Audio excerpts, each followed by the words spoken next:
Welcome back to another edition of Barber and Haskill's Kitchen Hacks. Today we are going to cut kiwi with a spoon. So this one feels like it's the ripest right now. So to cut a kiwi, you're just going to cut the ends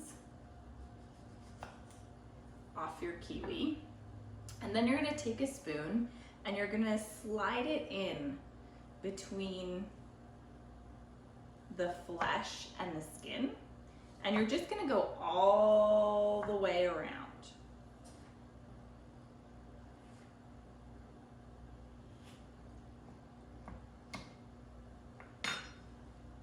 And there you have it. Oh, I missed a little spot there. There you have it. Your kiwi is cut and peeled in probably less than 30 seconds. And there you have it. That's how you easily cut and peel a kiwi using a spoon. So thank you so much for joining us on Barber and Haskill's Kitchen, and we will see you soon with some more kitchen